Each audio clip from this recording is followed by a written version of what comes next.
जय हिंद दोस्तों। आप सभी का स्वागत है हमारे इस YouTube channel SSC infinity academy में। तो जैसा कि दोस्तों पिछले क्लास में हम लोगों ने केमिस्ट्री से संबंधित क्वेश्चन किए थे, तो आज हम दोस्तों बायोलॉजी से क्वेश्चन करेंगे, जिसमें दोस्तों जैव अणु यानी कि लिपिड, प्रोटीन और न्यूक्लिक एसिड के बारे में जानेंगे। तो चलिए दोस्तों क्वेश्चन को शुरू करते हैं और साथ ही साथ दोस्तों कॉन्सेप्ट को भी देखेंगे। देखिए दोस्तों यहाँ पे क्या पूछा गया, निम्नलिखित में से कौन सा एंजाइम प्रोटीन का विखंडन करता है। तो देखिए दोस्तों अगर एंजाइम की बात करें, प्रोटीन के विखंडन की बात करें दोस्तों, तो ये हमारा क्या होता है, आमाशय में जो तो जब हम भोजन करते हैं तो वहाँ पे आमाशय में हमारा क्या निकलता है दोस्तों, पेप्सिन नाम करके एंजाइम निकलता है। क्या निकलता है, पेप्सिन नाम का एक एंजाइम निकलता है जो प्रोटीन का विखंडन करने का काम करता है। प्रोटीन का क्या था दोस्तों, विखंडन करने का काम करता है। तो यहाँ पे डी नंबर का बिल्कुल सही आंसर हो जाएगा। और दोस्तों हम एंजाइम की बात करें या तो इन सारे एंजाइम या वसा या प्रोटीन के बारे में जो भी बात करें दोस्तों, हम एंजाइम के बारे में डाइजेस्टिव सिस्टम जब डाइजेस्टिव सिस्टम को पढ़ेंगे या पाचन तंत्र को पढ़ेंगे, तब हम इसके बारे में डिटेल से क्वेश्चन को करेंगे। फिलहाल यहाँ पे जानते दोस्तों, जो प्रोटीन का विखंडन करने का काम करता है वो पेप्सिन करता है, जो अमाशय में हमारा पाया जाता है। किस एंजाइम को पाचन क्रिया में अपना कार्य करने के लिए हाइड्रोक्लोरिक अम्ल की उपस्थिति की आवश्यकता होती है। अमाशय में हमारा क्या था दोस्तों, अमाशय में ही हमारा पेप्सिन जो HCl होता है, HCl की बात करें हाइड्रोक्लोरिक अम्ल, तो ये अमाशय से ही हमारा ये निकलता है। जो ये HCl जब प्रेजेंट होता है दोस्तों, तो HCl की उपस्थिति के कारण ही पेप्सिन को क्या किया जाता है, एक्टिव होता है। वो पेप्सिन एंजाइम जो होता है वो एक्टिव हो जाता है। क्या होता है, एक्टिव हो जाता है। उसके बाद प्रोटीन का क्या करता है, ये विखंडन करने का काम करता है। तो यहाँ पे हमारा पेप्सिन, फिर से यहाँ पे पेप्सिन यहाँ पे हमारा क्या हो जाएगा दोस्तों, बिल्कुल सही आंसर हो जाएगा। जीवों में प्रोटीन निर्माण के लिए सूचना स्रोत क्या है। दोस्तों अगर प्रोटीन के निर्माण की बात करें, तो प्रोटीन हमारा निर्माण कहाँ पे होता था। अगर प्रोटीन की बात करें दोस्तों, तो प्रोटीन हमारा जो मुख्य रूप से निर्माण होता है वो DNA में होता है। वैसे तो दोस्तों हम क्या जानते हैं, जो हमारा राइबोसोम होता है, राइबोसोम जो होता है उसे प्रोटीन की फैक्ट्री कहा जाता है। क्या कहा जाता है, प्रोटीन की फैक्ट्री कहा जाता है, जहाँ पे हमारा प्रोटीन का क्या होता है, निर्माण होता है। क्या होता है, निर्माण होता है। लेकिन यहाँ पे हमें निर्माण के बारे में नहीं पूछा गया है, सूचक स्रोत क्या है। क्या पूछा गया है, सूचक स्रोत क्या है। तो सूचक स्रोत की बात करें दोस्तों, तो वो हमारा जो जो कोशिका हमारा होता है दोस्तों, कोशिका के बीच में जो केंद्रक होता है, वहाँ पे हमारा क्या पाया जाता है, DNA पाया जाता है। क्या होता है, DNA पाया जाता है। और DNA हमारा क्या होता है, प्रोटीन का सूचक होता है। DNA क्या होता है, प्रोटीन का सूचक होता है। तो यहाँ पे हमारा जो सी नंबर का बिल्कुल सही आंसर हो जाएगा, जो क्या है, DNA का, सॉरी, प्रोटीन का क्या है दोस्तों, सूचक है। प्रोटीन का क्या है, सूचक है। यहाँ राइबोसोम को हमने देख लिया दोस्तों। यहाँ पे प्रोटीन निर्माण की बात करें, तो प्रोटीन निर्माण हमारा ऑब्वियसली राइबोसोम करता है, जिसे प्रोटीन फैक्ट्री भी हम कहते हैं। लेकिन सूचक की बात करें तो वो हमारा DNA है। और DNA की फुल फॉर्म की बात करें दोस्तों, तो वो हमारा क्या होता है, deoxy ribo nucleic acid. Deoxy ribo nucleic acid. Next question दोस्तों, डैश वसा के पाइसीकरण में सहायक होता है। पाइसीकरण मतलब क्या दोस्तों, यानी कि जो वसा हम लोग फैट, वसा का मतलब क्या हो गया, वसा मतलब फैट। तो फैट को अगर पाइसीकरण की बात करें, या इमल्सिफिकेशन जिसको कहते हैं दोस्तों, इमल्सिफिकेशन, पाइसीकरण या इमल्सिफिकेशन की बात करें, तो वो हमारा क्या करता है, जो हमारा पीत होता है, क्या होता है, सॉरी, जो पीत होता है, पीत लवण होता है, पीत सॉल्ट, लवण मतलब क्या दोस्तों, पीत शॉर्ट। या तो दोस्तों हम जो गॉल ब्लेडर से हमारा क्या निकलता है, पीत रस निकलता है। गॉल ब्लेडर से या पित्ताशय से हमारा जो पीत रस निकलता है या पीत रस निकलता है, वो हमारा क्या होता है दोस्तों, वसा का पाइसीकरण में हेल्प करता है।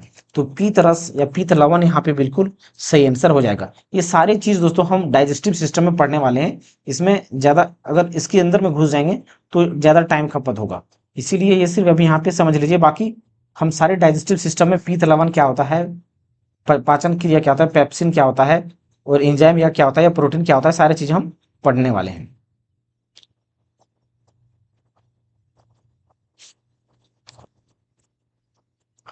इनमें से कौन सा एंजाइम स्टार्च को सरल शर्करा में विखंडित करता है। फिर भी यहाँ पे देखिए दोस्तों, ये दोस्तों बार बार क्वेश्चन आता रहेगा दोस्तों। इनमें से कौन सा एंजाइम स्टार्च को सरल शर्करा में विखंडित करता है। तो देखिए दोस्तों, ये क्वेश्चन बार बार पूछा जाता ही रहेगा दोस्तों, एंजाइम पेप्सिन वगैरह। तो इसके बारे में हम सिर्फ एक मतलब सिर्फ याद कर लेते हैं, लेकिन इसे हम डाइजेस्टिव सिस्टम में दोस्तों बढ़िया से पढ़ने वाले हैं। तो सबसे पहले देखिए दोस्तों, हमारा यहाँ पे क्या है, पहले अगर बात करें, सबसे पहले यहाँ पे क्या दिया गया दोस्तों, पेप्सिन। तो पेप्सिन हमारा किसका पाचन करता है, विखंडन। विखंडन का अर्थ क्या हो दोस्तों, पाचन क्रिया। विखंडन क्या मतलब क्या होता है, पाचन या डाइजेशन करना। तो पेप्सिन एंजाइम जो हमारा होता है, ये क्या करता है, प से पेप्सिन, प से प्रोटीन।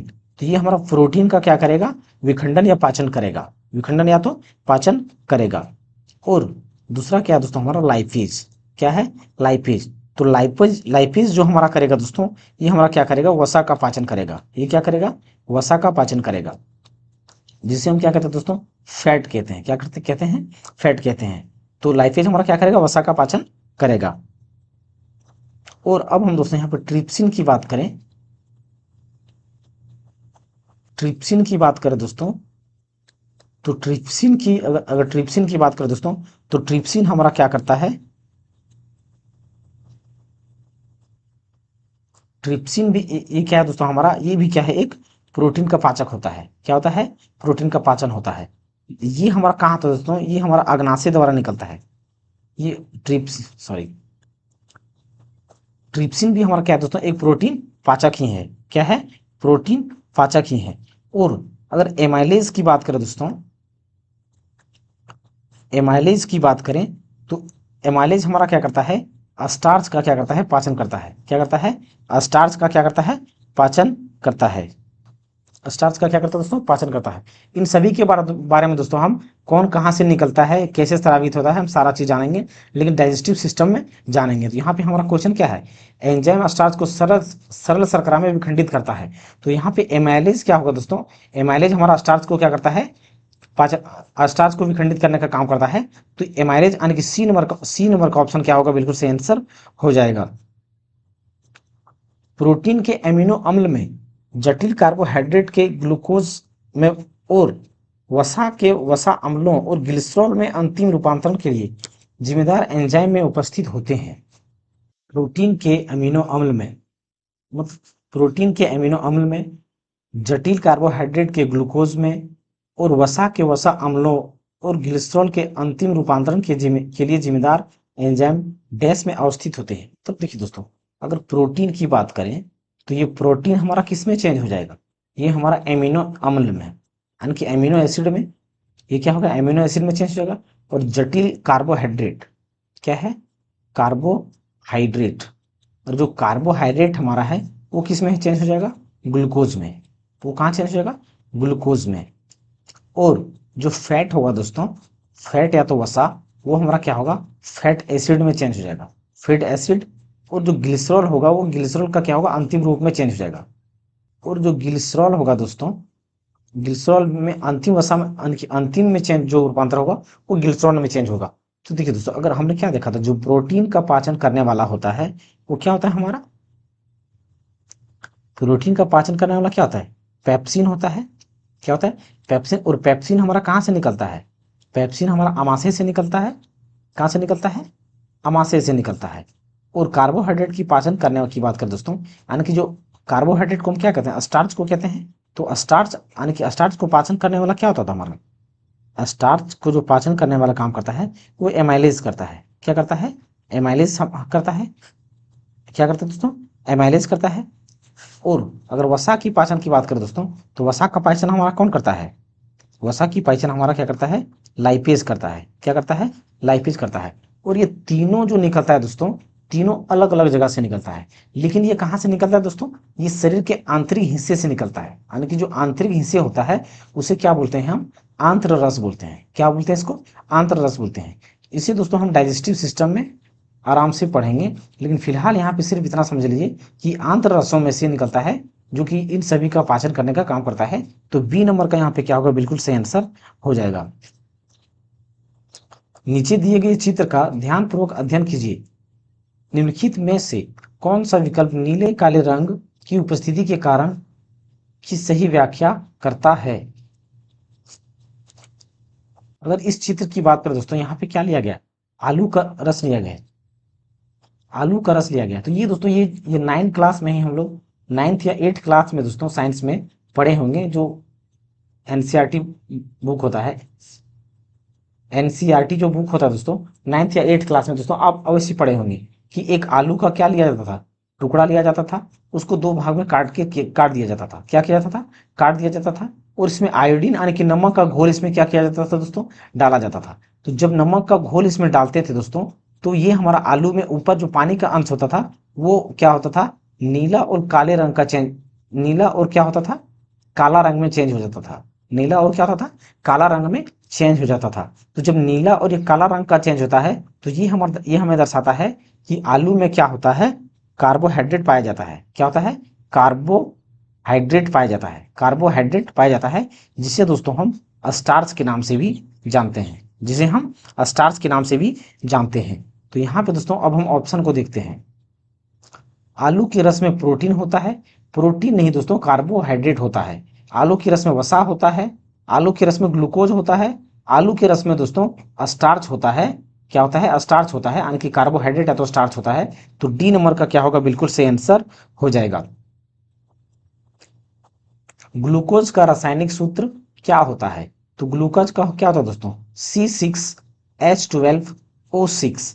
क्या होता है, O6। तो ये हमारा सी नंबर का ऑप्शन दिया गया है, जो कि बिल्कुल सही आंसर हो जाएगा। ये ग्लूकोज की बात करें दोस्तों, जो ग्लूकोज जैसे कि देखिए दोस्तों बहुत प्रकार के होते हैं, सॉरी, जैसे कार्बोहाइड्रेट जो होता है हमारा दोस्तों, कार्बोहाइड्रेट की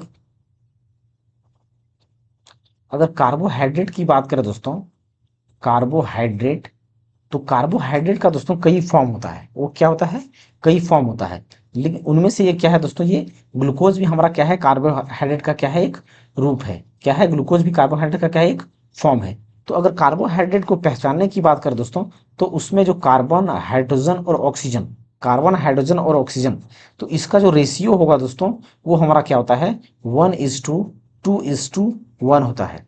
क्या होता है, 1:2:1 होता है। तो यहाँ पे दोस्तों हम देख सकते हैं, अगर 6 को काटेंगे, 6 का 6, 6 दूना 12, 6 का 6, तो ये कार्बन हाइड्रोजन का ऑक्सीजन क्या हो गया, इतना हो गया, 1:1। तो कार्बोहाइड्रेट का जो हमारा रेशियो हम इतना कार्बन हाइड्रोजन ऑक्सीजन का रहेगा, वो 1:1 का रहेगा, तो वो हमारा कार्बोहाइड्रेट कहलाता है। क्या होता है, कार्बोहाइड्रेट कहलाता है। तो इसी में से दोस्तों अगर कार्बोहाइड्रेट की फॉर्म की बात करें, तो हमारा दोस्तों सुक्रोज होता है, ग्लूकोज होता है, फ्रुक्टोज होता है, फ्रुक्टोज हो जाता है, और ग्लैक्टोज हो जाता है। तो ये सब हमारा क्या होता है दोस्तों, ग्लूकोज का यानी कि कार्बोहाइड्रेट का क्या है, फॉर्म होता है। और ग्लूकोज का सूत्र की बात करें दोस्तों, तो ये हमारा C6H12O6 होता है। प्रोटीन के एमिनो अम्ल में जटिल कार्बोहाइड्रेट के ग्लूकोज में और वसा के वसा अम्लों में गिरचरण के अंतिम रूपांतरण में जिम्मेदार एंजाइम, सेम क्वेश्चन दोस्तों हम लोगों ने इसके बारे में देख चुका है, वो आंत्र रस कहलाता है। तो पीछे हमने दोस्तों इसके बारे में देख चुका है। तो आंत्र रस में क्या था, उपस्थित होता है। केसिन एक प्रोटीन है जो डैश में पाया जाता है। देखिए दोस्तों, केसिन जो प्रोटीन हमारा होता है, केसिन हमारा क्या है, एक प्रोटीन है। और ये प्रोटीन दोस्तों दूध में पाया जाता है। क्या होता है, दूध में पाया जाता है। और दूध में दोस्तों ये हमारा क्या होता है, जो प्रोटीन होता है वो क्या होता है, केसिन होता है। और दोस्तों दूध में हमारा एक और एंजाइम पाया जाता है, जिसे हम क्या कहते हैं, रेनिन कहते हैं। जिसे क्या कहते हैं, रेनिन कहते हैं। और रेनिन की बात करें दोस्तों, और रेनिन की बात करें दोस्तों तो ये रेनिन की बात करें दोस्तों तो ये बूढ़े जो लोग होते हैं, बूढ़े में दोस्तों रेनिन को पाचन करने की क्षमता नहीं होता है। बूढ़े में क्या होता है, रेनिन का पाचन करने का क्षमता नहीं होता है। इसकी वजह से बूढ़े बुजुर्ग को दूध नहीं दिया जाता है। और एक बात दोस्तों, अगर सांप की बात करें तो सांप हमारा दूध पीता है, ये एक भ्रम है। सांप कभी भी दूध नहीं पीता है, क्योंकि सांप जो होता है दोस्तों उसमें रेनिन को पचाने के लिए क्षमता नहीं होता है। रेनिन पचाने का क्या होता है दोस्तों, क्षमता नहीं होता है, जिसकी वजह से सांप दूध नहीं पीता है। सांप दूध नहीं पीता है, ये सिर्फ एक इल्यूजन है। आप गूगल पे सर्च कर सकते हैं इसके बारे में। मानव शरीर की ऊर्जा आवश्यकताओं के मापन हेतु किस मापन इकाई का प्रयोग किया जाता है? देखिए दोस्तों, हम क्या जानते हैं दोस्तों, आजकल हर कोई एक्सरसाइज करता है। जब किसी का शरीर मोटा हो जाता है या फैट हो जाता है तो वो क्या कहता है कि हमने इतना कैलोरी लूज करना चाहिए, इतना कैलोरी का खाना चाहिए, इतना कैलोरी का एनर्जी यूज करना चाहिए। यानी कि दोस्तों कुल मिलाकर के जो शरीर की ऊर्जा को मापन किया जाता है, शरीर में ऊर्जा मापन किया जाता है, वो कैलोरी में किया जाता है। वो किस में? कैलोरी में किया जाता है। तो ए नंबर का क्या होगा दोस्तों, यहाँ पे सही आंसर हो जाएगा। और अगर ओम की बात करें तो ये हमारा क्या है, रेजिस्टेंस का या प्रतिरोध का ऐसा ही मात्रक है। और अर्घ की बात करें दोस्तों तो ये हमारा पावर यानी कि जूल भी हमारा क्या है, ये सब ऊर्जा का ही स्रोत है। लेकिन जो मापा जाता है हमारा केस में कैलोरी में मापा जाता है मनुष्य का मापन को। निम्नलिखित में से कौन सा एक जैविक उत्प्रेरक है? जैविक उत्प्रेरक है। देखिए दोस्तों, जैविक उत्प्रेरक सबसे पहली बात दोस्तों, उत्प्रेरक क्या होता है? उत्प्रेरक क्या होता है? उत्प्रेरक को दोस्तों हम इंग्लिश में क्या बोलते हैं? कैटालिस्ट बोलते हैं। क्या बोलते हैं? कैटालिस्ट। और कैटालिस्ट का मेन काम क्या होता है दोस्तों? अगर हम केमिस्ट्री में हम दोस्तों इसके बारे में चर्चा कर चुके हैं कि जब कैटालिस्ट का मतलब क्या होता है कि कोई रिएक्शन को अगर कम या तेज करना होता है तो हम कैटालिस्ट का इस्तेमाल करते हैं। तो क्या करते हैं? कैटालिस्ट का इस्तेमाल करते हैं। कैटालिस्ट में दोस्तों बहुत सारे प्रकार होते हैं। कैटालिस्ट में बहुत सारे तत्व या केमिकल फॉर्मूले भी होते हैं जो कैटालिस्ट का काम करते हैं। तो यहाँ पे लेकिन दोस्तों जो जैविक उत्प्रेरक बोला गया, यहाँ पे क्या बोला गया है? जैविक मतलब क्या दोस्तों? जीवों में जो हमारा जैविक उत्प्रेरक के रूप में काम करता है तो वो हमारा क्या होता है दोस्तों? एंजाइम होता है। क्या होता है? एंजाइम होता है, जो पाचन क्रियाओं को एक्टिव करने का काम करता है। हमने क्या कहा कि जो कैटालिस्ट होता है वो किसी रिएक्शन को एक्टिव या यानी कि तेज बढ़ाने या कम करने का काम करता है। तो उसी प्रकार यहाँ पे एंजाइम जो हमारा होता है जैविक क्रियाओं को तेज करने में या कम करने में मदद करता है। तो ए नंबर का यहाँ पे क्या होगा? बिल्कुल सही आंसर हो जाएगा। फलों में मीठेपन के लिए कौन सी शर्करा उत्तरदायी है? तो देखिए दोस्तों, जैसा कि हम सभी जानते हैं कि जो हमारा फलों में मीठापन होता है उसमें क्या होता है दोस्तों? उसमें फ्रुक्टोज होता है, जिसे याद कर सकते हैं दोस्तों।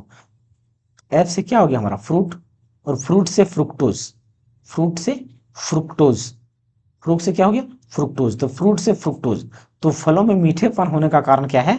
फ्रुक्टोज होता है। क्या होता है? फ्रुक्टोज होता है। तो ए नंबर का यहाँ पे क्या होगा? सही आंसर हो जाएगा। देखिए दोस्तों, अब यहाँ पे ऑप्शन क्या दिया गया दोस्तों? माल्टोज। क्या दिया गया है? माल्टोज। दोस्तों इसमें कार्बोहाइड्रेट के बारे में थोड़ा सा बता देते हैं कि जैसे कि सुक्रोज है दोस्तों। तो अगर हम सुक्रोज की बात करें तो सुक्रोज हमारा जो होता है दोस्तों, इसमें क्या होता है? ग्लूकोज होता है। ग्लूकोज प्लस फ्रुक्टोज होता है। क्या होता है? ग्लूकोज प्लस फ्रुक्टोज होता है। तो वो हमारा क्या होता है? तब जाके हमारा सुक्रोज बनता है। और एक हमारा आता है दोस्तों माल्टोज। क्या होता है? अगर हम माल्टोज की बात करें दोस्तों तो माल्टोज में हमारा क्या होता है? ग्लूकोज होता है। और इसमें क्या होता है दोस्तों? ग्लूकोज होता है। यानी कि ग्लूकोज ग्लूकोज, अगर ग्लूकोज ग्लूकोज मिलकर के हमारा क्या बनाता है? माल्टोज बनाता है। उसी प्रकार दोस्तों जो हमारा लैक्टोज होता है, लैक्टोज क्या करता है? ग्लूकोज, इसमें भी ग्लूकोज होता है दोस्तों, इसमें भी ग्लूकोज प्लस ग्लैक्टोज होता है। क्या होता है? ग्लैक्टोज होता है। Galactose, galactose. तो ये हमारा इसमें क्या होता है दोस्तों? पाया जाता है। लेकिन यहाँ पे क्या बोला गया दोस्तों? सरकार, तो जो फ्रुक्टोज यानी कि फल में जो हमारा आता है दोस्तों क्या होता है? फ्रुक्टोज के कारण मीठापन होता है। क्या होता है? फ्रुक्टोज के कारण मीठापन होता है। अब यहाँ पे देखिए दोस्तों, यहाँ पे अलग अलग टर्म दिया गया है, क्या अलग अलग टर्म दिया गया है। अगर हम सुक्रोज की बात करें, सुक्रोज की बात करें दोस्तों, तो सुक्रोज हमारा दोस्तों जो टेबल शुगर होता है, यानी कि जो शुगर हम आम जिंदगी में इस्तेमाल करते हैं चाय वगैरह बनाने के लिए, तो वो हमारा क्या होता है, सुक्रोज होता है। वो हमारा क्या होता है, सुक्रोज होता है। और अगर यहाँ पे ग्लैक्टोज की बात करें दोस्तों, तो ग्लैक्टोज को ब्रेन शुगर के नाम से भी जाना जाता है। ग्लैक्टोज को ब्रेन शुगर के नाम से जाना जाता है। और अगर हम यहाँ पे फ्रुक्टोज की बात करें, फ्रुक्टोज की बात करें, तो ये हम लोगों ने देख लिया दोस्तों, फ्रुक्टोज को क्या बोला जाता है, फ्रुक्टोज जो हमारा जो मीठे फलों में पाया जाता है दोस्तों, उसे फ्रूट शुगर कहा जाता है। क्या कहा जाता है, जैसे फलों में हमारा क्या पाया जाता है, तो इसे क्या कहा जाता है, फ्रूट शुगर भी कहा जाता है फ्रुक्टोज को। फ्रुक्टोज को फ्रूट शुगर भी कहा जाता है। अब यहाँ पे बच गया हमारा दोस्तों ग्लूकोज। क्या बच गया, ग्लूकोज। तो ग्लूकोज हमारा क्या होता है दोस्तों, ब्लड शुगर इसे कहा जाता है। इसे क्या कहा जाता है, ब्लड शुगर कहा जाता है। ग्लूकोज को क्या कहा जाता है, ब्लड शुगर कहा जाता है। तो ये हमारा दोस्तों इस यहाँ पे टर्म हो गया। निम्नलिखित में से कौन सा तत्व एक बहुमुखी तत्व है जो सजीवों और हमारे द्वारा उपयोग की जाने वाली कई चीजों का आधार बनाता है। जैसा कि हम जानते हैं दोस्तों, जो कार्बन हमारा जो है, वो कार्बन हमारा क्या है, जैसा कि हम जानते हैं दोस्तों, जो कार्बन हमारा है, वो कार्बन क्या है, वो दोस्तों ये प्लांट में भी बहुत जगह पाया जाता है और एनिमल में भी पाया जाता है। क्या होता है, क्या होता है, एनिमल में। यानी कि दोस्तों ये प्लांट में भी यूज इसका होता है और एनिमल भी क्या करता है, इसका इस्तेमाल करता है। तो कार्बन जो हमारा दोस्तों ऐसा एक तत्व हो जाता है जो एक बहुमुखी यानी कि इंपॉर्टेंट हो जाता है, जो जिसे आधार के रूप में इस्तेमाल किया जाता है। जैसे कि दोस्तों अगर हम बात करें, जैसे कि ग्लूकोज की बात करें, तो ग्लूकोज में क्या क्या फॉर्मूला क्या होता है, C6H12O6। तो यहाँ पे हमारा क्या आ गया, कार्बन आ गया। यहाँ पे हमारा क्या आ गया, कार्बन आ गया। तो कार्बन यानी कि ग्लूकोज का निर्माण हम कर रहे हैं। अगर प्लांट की बात करें, तो प्लांट हमारा क्या करता है, भोजन जब बनाता है तो उससे कार्बन डाइऑक्साइड की आवश्यकता होता है, तो वहाँ पे भी कार्बन आ गया। तो कार्बन दोस्तों यहाँ पे एक आधार के रूप में काम करता है, जो जहाँ पे एनिमल भी इसका इस्तेमाल करते हैं और प्लांट भी इसका इस्तेमाल करते हैं। तो कार्बन आने से आंसर हो जाएगा। पादपों में सबसे प्रचुर मात्रा में उपस्थित तत्व है। जैसा कि दोस्तों पिछले क्वेश्चन में हमने क्या देखा कि सबसे इंपॉर्टेंट की बात करें, तो अधिक मात्रा में उपस्थित होता है तो वो कार्बन ही होता है। क्या होता है, कार्बन ही होता है। तो यहाँ पे बी नंबर का क्या होगा, सही आंसर हो जाएगा। मानव शरीर का मुख्य हिस्सा किससे बना होता है। देखिए दोस्तों, अगर मानव शरीर की हम बात करें, तो मानव शरीर में दोस्तों अगर 60% की बात करें, 60% के लगभग क्या होता है दोस्तों, मानव शरीर में पानी पाया जाता है। क्या होता है, पानी पाया जाता है। एक सामान्य मनुष्य की बात करें दोस्तों, उसमें 60% क्या होता है, पानी पाया जाता है। तो पानी यहाँ पे हमारा क्या होगा दोस्तों, बिल्कुल सही आंसर हो जाएगा, जो एक मानव शरीर में सबसे अधिक मात्रा में पाया जाता है और वो बना होता है। मैक्रो पोषक तत्व नहीं है। मैक्रो, मैक्रो, मैक्रो मतलब क्या दोस्तों, मैक्रो, मैक्रो मतलब क्या, विरहत की बात कर रहा है, तो विरहत का क्या है, पार्ट नहीं है। तो यहाँ पे देखिए दोस्तों, कार्ब क्या बोला गया है, पहले तो यहाँ पे देखिए दोस्तों,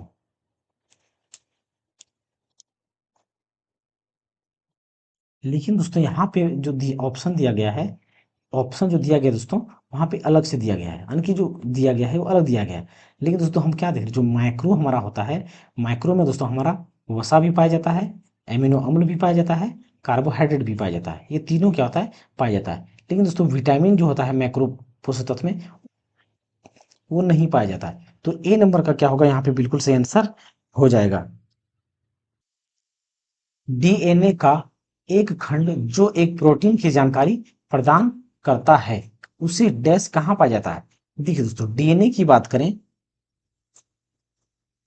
डीएनए की बात करें दोस्तों, तो डीएनए हमारा कहाँ पाया जाता है। सबसे पहले बात यहाँ पे बात करें दोस्तों, एक कोशिका होता है हमारा। देखिए दोस्तों, एक हमारा क्या है, एक कोशिका है, और कोशिका के अंदर हमारा क्या होता है दोस्तों, केंद्रक होता है। क्या होता है, केंद्रक होता है। ये हमारा क्या हो गया, केंद्रक हो गया। और केंद्रक के अंदर में हमारा क्या पाया जाता है दोस्तों, केंद्रक द्रव पाया जाता है। क्या पाया जाता है, केंद्रक द्रव पाया जाता है। और केंद्रक द्रव के अंदर क्या होता है दोस्तों, हमारा गुणसूत्र पाया जाता है। क्या पाया जाता है, गुणसूत्र पाया जाता है, गुणसूत्र पाया जाता है। और इस गुणसूत्र की बात करें दोस्तों, इस गुणसूत्र की बात करें दोस्तों, इस गुणसूत्र के एक छोटा खंड में, गुणसूत्र के एक छोटा खंड की बात करें दोस्तों, तो उसे जीन कहा जाता है। उसे क्या कहा जाता है? जीन कहा जाता है। और जो जीन होता है दोस्तों, इसी जीन में दोस्तों डीएनए पाया जाता है। इसी जीन में क्या होता है? डीएनए पाया जाता है। डीएनए पाया जाता है। तो यहाँ पे दोस्तों हमारा जीन आने की सी नंबर का क्या होगा? बिल्कुल सही आंसर हो जाएगा। क्या होगा? सही आंसर हो जाएगा। जीव विज्ञान में डीएनए का पूर्ण रूप क्या है? तो डाईऑक्सी राइबो न्यूक्लिक एसिड, हम लोगों ने दोस्तों पीछे इसके बारे में देख चुका था। Deoxy ribo nucleic acid, nucleic acid, nucleic acid, यानी कि बी नंबर का क्या होगा? बिल्कुल सही आंसर हो जाएगा। अनुवांशिकी के संदर्भ में डीएनए का अर्थ है, देखिए तो अनुवांशिकी के अंतर्गत तो यहाँ पे दोस्तों इसका मतलब फिर से क्या पूछा गया है? डीएनए का फुल फॉर्म ही पूछा गया है। क्या पूछा गया? फुल फॉर्म ही पूछा गया है। तो वो हमारा क्या दिया गया? डाईऑक्सी राइबो न्यूक्लिक एसिड, यानी कि डी नंबर का सही आंसर हो जाएगा। का रंग डैश के कारण होता है। बालों का रंग किसके कारण होता है दोस्तों? तो देखिए दोस्तों, बालों की रंग की बात करें दोस्तों, तो बाल का रंग क्या होता है दोस्तों? बाल का रंग होता है काला। बाल का रंग क्या होता है दोस्तों?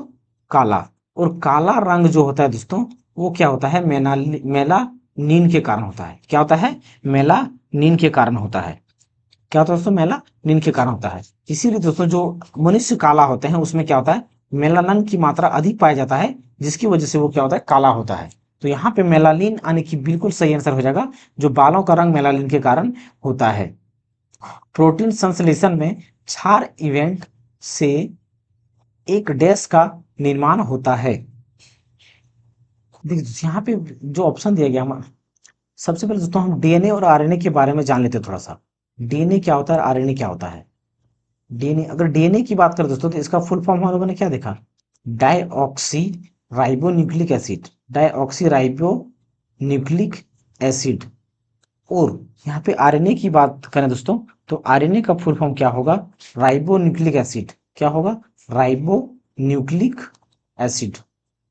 तो ये आरएनए, ये हमारा क्या होता है दोस्तों? तीन चार फॉर्म होता है। एक होता है कि दोस्तों एम आर एन ए होता है।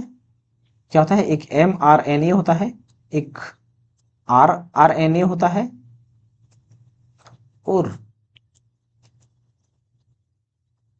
अरे कि दोस्तों ये हमारा दो तीन फॉर्म में होता है। क्या होता है? दो तीन फॉर्म में होता है। लेकिन जो हमारा, तो जो प्रोटीन का जो संश्लेषण हमारा, यानी कि जो निर्माण संश्लेषण होता है दोस्तों, निर्माण होता है, तो उसमें हमारा दोस्तों mRNA का निर्माण होता है। क्या होता है? mRNA का निर्माण होता है। तो यहाँ पे दोस्तों हमारा सी नंबर का क्या होगा? बिल्कुल सही आंसर हो जाएगा। प्रजनन के दौरान मूल कार्य एक डैश का निर्माण करना होता है। देखिए दोस्तों, जब डीएनए हमारा, डीएनए किसको कहते हैं दोस्तों? डीएनए की बात करें तो डीएनए हमारा क्या होता है? एक ऐसा गुण होता है जो अपने माता पिता, जो माता पिता के थ्रू से, माता पिता के थ्रू से अपने बच्चों में, उस माता पिता के उनके बच्चों में क्या होता है? ट्रांसफर होता है। क्या होता है? उनके बच्चों में क्या होता है? ट्रांसफर होता है। तो वो हमारा डीएनए होता है दोस्तों, जिसे अनुवांशिकी भी हम कहते हैं। तो अनुवांशिकी वगैरह में दोस्तों हम इसके बारे में जानेंगे। तो डीएनए प्रजनन होता है दोस्तों। प्रजनन का अर्थ क्या है? यानी कि नई पीढ़ी का निर्माण करना, या तो नई बच्चे का निर्माण करना, वो हमारा प्रजनन होता है। तो प्रजनन में हमारा जो माता पिता का गुण होता है दोस्तों, जो उनके बच्चे में ट्रांसफर होता है, और उस बच्चे का जो बच्चे होगा उसमें ये गुण ट्रांसफर होगा, जिससे हमारा गुण जो है दोस्तों हमारे माता पिता से ट्रांसफर हुआ है, और हमारे माता पिता का गुण उनके माता पिता से ट्रांसफर हुआ है। तो ये हमारा क्या होता है? डीएनए ट्रांसफॉर्मन का, डीएनए का क्या होता है? कॉपी होता है या तो ट्रांसफर होता है। तो यहाँ पे प्रजनन के दौरान मूल कार्य जो होता है वो डीएनए का कॉपी होता है। तो यहाँ पे बी नंबर का बिल्कुल सही आंसर हो जाएगा।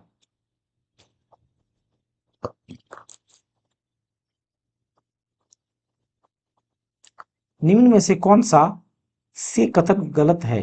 डीएनए का पूरा नाम डाईऑक्सीराइबोन्यूक्लिक एसिड है। बिल्कुल सही, ये तो सही है। यह गुणसूत्र में उपस्थित होने वाला रासायनिक तत्व है जो अनुवांशिक गुण वहन करता है। बिल्कुल सही। डीएनए एक पॉलीन्यूक्लियोटाइड न्यूक्लियोटाइड डीएनए की ही मूलभूत संरचना इकाई है, जो दो अवयवों से मिलकर बनी होती है।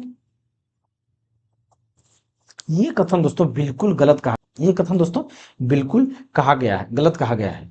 तो यहाँ पे दोस्तों जो गलत ऑप्शन की बात करें तो सी नंबर का यहाँ पे क्या होगा, बिल्कुल सही आंसर हो जाएगा।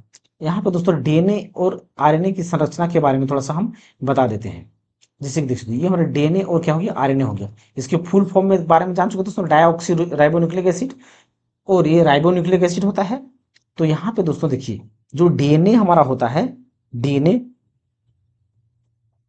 ये दोस्तों इसके अंदर में क्या होता है, एटीजीसी यानी कि एडमिन एडोनिन,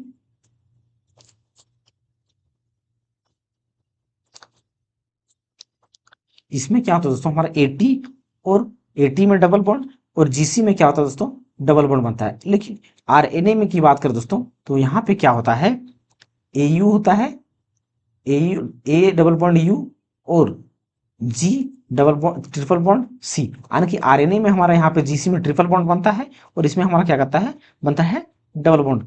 यहाँ पे दोस्तों अगर ए की बात करें तो ये मतलब हमारा क्या आता है, एडनिन होता है, क्या होता है, एडनिन होता है। और टी की बात करें तो टी हमारा क्या होता है, थाइमिन होता है। टी की बात करें दोस्तों तो टी हमारा क्या होता है, थाइमिन होता है। और जी की बात करें दोस्तों तो जी हमारा क्या होता है, गुआनिन होता है, क्या होता है, गुआनिन होता है। और एक हमारा बच गया दोस्तों सी, सी का मतलब क्या होता है, साइटोसिन होता है, क्या होता है, साइटोसाइन होता है। और यहाँ पे दोस्तों एक यू टर्म आया है तो उसका मतलब क्या होता है दोस्तों, यूरेसिल होता है, क्या होता है, यूरेसिल होता है। तो डीएनए में दोस्तों, डीएनए और आरएनए की बात करें तो डीएनए में हमारा क्या होता है, एटी जीसी, ये क्या याद करने का तरीका है। लेकिन दोस्तों जो आरएनए हमारा होता है यहाँ पे थाइमिन की जगह पर क्या होता है, यूरेसिल आ जाता है। यानी कि ये टी क्या करेगा, टी को क्या करेगा, यू रिप्लेस कर देगा। यानी कि थाइमिन को यहाँ पे यूरेसिल से रिप्लेस कर दिया जाता है, तो वो हमारा क्या बन जाता है, आरएनए बन जाता है, क्या होता है, आरएनए बन जाता है। तो यहाँ पे हमारा क्या होगा, सी नंबर का सही आंसर हो जाएगा, जो कि ये गलत कथन कहा गया है। एंजाइम मूलतः डैश होते हैं। एंजाइम की बात करें दोस्तों तो एंजाइम हमारा मूलतः या जो फाइनली होता है वो क्या होता है, प्रोटीन का होता है, क्या होता है, प्रोटीन होता है वो। तो यहाँ तो ए नंबर का हमारा यहाँ दोस्तों बिल्कुल सही आंसर हो जाएगा। डीएनए अनुक्रम में जीन को चिन्हित करने की प्रक्रिया को क्या कहा जाता है। डीएनए अनुक्रम में जीन को चिन्हित करने की प्रक्रिया को क्या कहा जाता है, तो वहां यहाँ पे दोस्तों एनोटेशन कहा जाता है, क्या कहा जाता है, एनोटेशन कहा जाता है। तो सी नंबर का बिल्कुल सही आंसर हो जाएगा। प्रोटीन की जानकारी प्रदान करने वाले डीएनए के भाग को डैश कहा जाता है। तो देखिए दोस्तों अगर अगर हम पिछले कुछ क्वेश्चनों में दोस्तों हमने क्या देखा कि जो हमारा केंद्रक, पहले देखिए दोस्तों हमारा कोशिका होता है, कोशिका के बीच में क्या होता है, केंद्रक होता है। और केंद्रक में हमारा क्या पाया जाता है, केंद्रक द्रव पाया जाता है, क्या होता है, केंद्रक होता है। तो केंद्रक में हमारा क्या पाया जाता है, केंद्रक द्रव पाया जाता है। और उस केंद्रक द्रव में क्या होता है, हमारा क्रोमोसोम पाया जाता है, क्या पाया जाता है, क्रोमोसोम पाया जाता है। और उस क्रोमोसोम के अंतर्गत में दोस्तों हमारा क्या पाया जाता है, जीन पाया जाता है, क्या पाया जाता है, जीन पाया जाता है। तो जीएनए यानी कि जीन, जीन दोस्तों, जीन से जीन मिल करके हमारा क्या बनता है, डीएनए का निर्माण होता है। तो यहाँ पे जीन कहा जाता है, बिल्कुल सही आंसर हो जाएगा। डैश डीएनए का एक हिस्सा है जो एक प्रोटीन के लिए जानकारी प्रदान करता है। तो प्रोटीन की जानकारी प्रदान करने का दोस्तों अर्थ क्या है हमारा, वो हमारा क्या होगा, प्रोटीन का मतलब क्या है, डैश डीएनए का एक हिस्सा है जो एक प्रोटीन के लिए जानकारी प्रदान करता है। ठीक है, प्रोटीन के लिए जानकारी प्रदान करने का अर्थ है दोस्तों, जैसे कि हम लोग क्या जानते हैं कि जो हमारे माता पिता का गुण क्या होता है, हमें ट्रांसफर होता है। और हमारे गुण क्या होता है, हमारे बच्चों में ट्रांसफर होगा। और उनके बच्चों का गुण उनके बच्चों में ट्रांसफर होगा। यानी कि दोस्तों ये पीढ़ी दर पीढ़ी क्या होता है, डीएनए का ट्रांसफॉर्मेशन होता है। वो एक क्वालिटी को मतलब ट्रांसफर करता है, क्योंकि गुण को ट्रांसफर करता है। तो यहाँ पे वंश क्या होगा, बिल्कुल सही आंसर होगा। वंश डीएनए का एक हिस्सा है जो एक प्रोटीन के लिए जानकारी प्रदान करता है, जो पीढ़ी दर पीढ़ी ट्रांसफर होता है। आरएनए का पूर्ण रूप क्या है, तो राइबोन्यूक्लिक एसिड, राइबोन्यूक्लिक एसिड, यानी कि दोस्तों सी नंबर का बिल्कुल सही आंसर हो जाएगा। मानव शरीर में सबसे प्रचुर मात्रा में मौजूद तत्व कौन सा है? तो ये दोस्तों हम भली भांति जानते हैं दोस्तों, क्या है वो? ऑक्सीजन है। क्या है? ऑक्सीजन है। तो बी नंबर का क्या है यहाँ पे बिल्कुल सही आंसर हो जाएगा। प्रोटीन डैश का एक अभिन्न अंग है। अभिन्न अंग है। देखिए दोस्तों, अगर प्रोटीन की बात करें तो प्रोटीन में हमारा क्या होता है? एंजाइम भी पाया जाता है, यानी कि एंजाइम में भी पाया जाता है, एंटीबॉडी में भी पाया जाता है, और कोशिका झिल्ली में भी पाया जाता है। तो यहाँ की इनमें से सभी क्या होगा? सही आंसर हो जाएगा, जो कि बी नंबर ऑप्शन दिया गया है। निम्नलिखित में से कौन सा दूध का प्रोटीन है? तो दूध का प्रोटीन की बात करें दोस्तों, तो हमने इसके बारे में पहले पढ़ चुके हैं कि वो क्या है? केसिन होता है। क्या होता है? केसिन होता है। तो यहाँ पे सही आंसर डी हो जाएगा। आई होप दोस्तों आप सभी को ये वीडियो अच्छा लगा होगा, और अच्छा लग रहा है दोस्तों तो हमारे इस चैनल को सब्सक्राइब करें, साथ ही साथ दोस्तों दोस्तों के साथ शेयर करें। थैंक यू दोस्तों, मिलते हैं अगली क्लास में। और दोस्तों हम धीरे धीरे से दोस्तों, ये हमारे सिर्फ क्या था, इसमें जो कोई खास क्वेश्चन नहीं था दोस्तों, इन सभी टॉपिक के बारे में हम जो डाइजेस्टिव सिस्टम से संबंधित है, वो हम डाइजेस्टिव सिस्टम जब करेंगे दोस्तों, तो उसमें डिटेल से हम डाइजेस्टिव सिस्टम में एंजाइम वगैरह के बारे में देखेंगे।